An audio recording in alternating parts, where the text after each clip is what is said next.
$1.9 trillion. That is 19 followed by 11 zeros. That is the price tag of Joe Biden's rescue package to repair the US economy after the COVID-19 pandemic. It is huge. $1.9 trillion is as much as the GDP of entire countries such as Italy, Canada, Brazil, or Russia. Many US politicians consider it is not enough. But most people wonder, is that plan really necessary for the US economy to recover? And how is the US government going to do to pay all of this? And what are the potential consequences of that plan? Well, we're going to answer all of those questions in this episode of Money Talk. Let's dive in.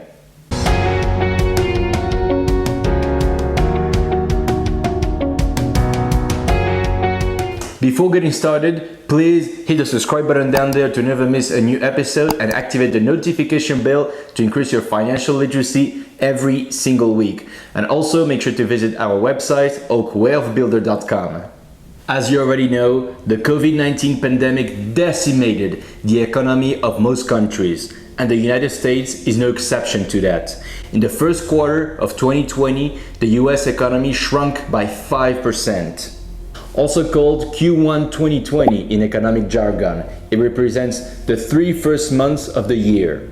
That is the sharpest downturn since 1946. Most Americans had never seen such a crash in their lifetimes. And in the second quarter of 2020, 30% of the US GDP just evaporated. Poof! That means that in the first half of 2020 alone, 35% of the US GDP, that is the US wealth, was just gone, almost 1/3. To give you an idea, during the infamous 2008 financial crisis, it was only 15% of US GDP that was gone. The unemployment rate by the end of 2019 was around 3%, and in 2020, the unemployment rate skyrocketed to 15%, something completely insane, something never seen since the Great Depression in the 1930s. But despite those ugly numbers, the US economy had a big bounce, and in the second half of 2020, it grew by 35%.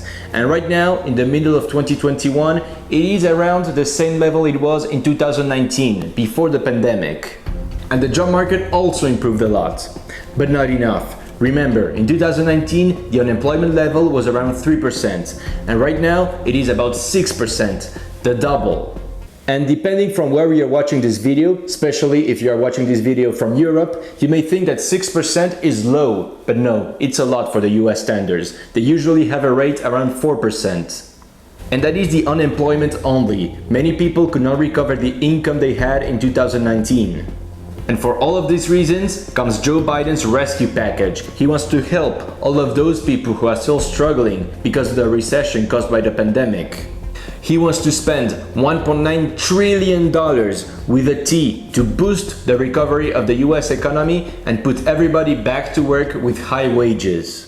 Oddly enough, there is a wide consensus among politicians and economists that such a plan will be good for the US economy. And some politicians even say that $1.9 trillion is not enough.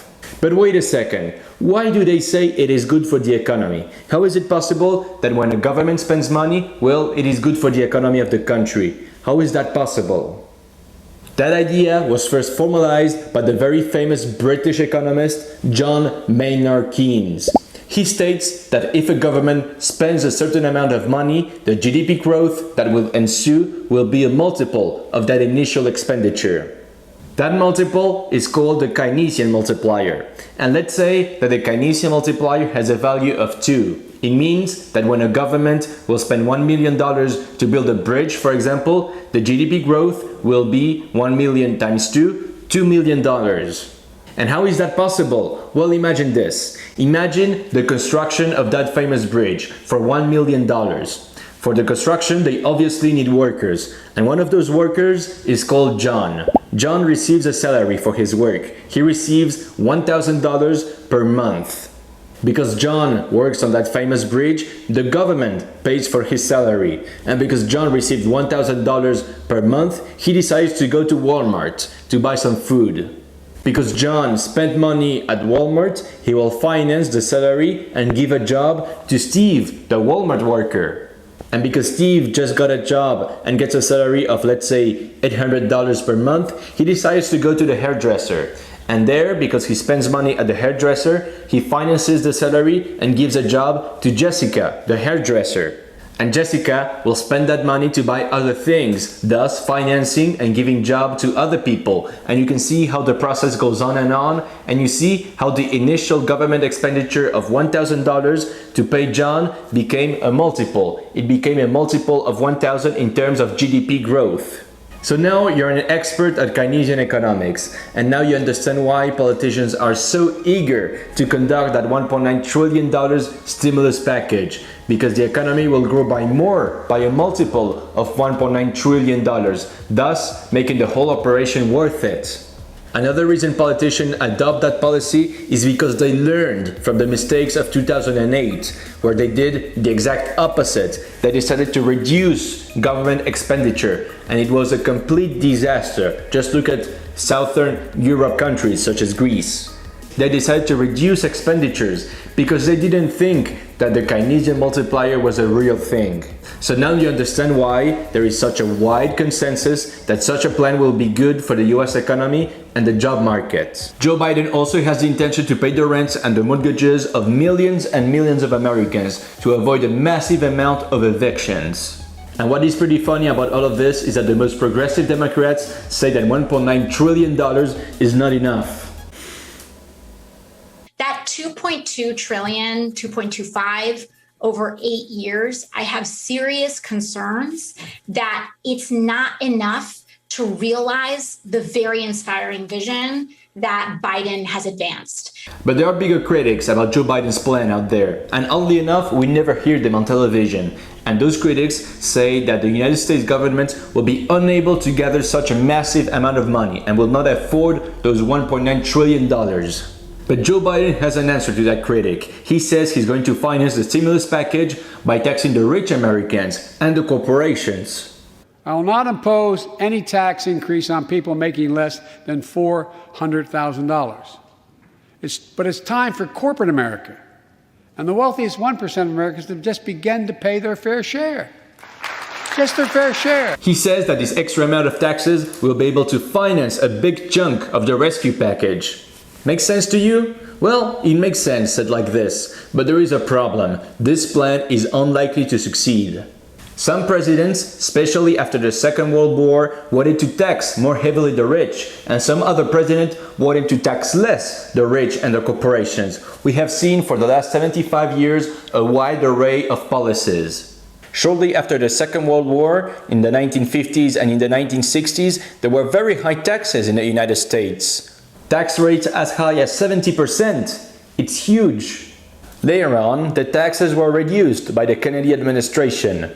And in the 80s, Ronald Reagan dramatically reduced the tax burden on the general public, and particularly on the rich and the corporations. Barack Obama later down the road increased the taxes on the rich, and then his successor, Donald Trump, decreased the taxes on the rich and the corporations. As you can see, such taxes increase, decrease. They increase, they decrease. They come and go.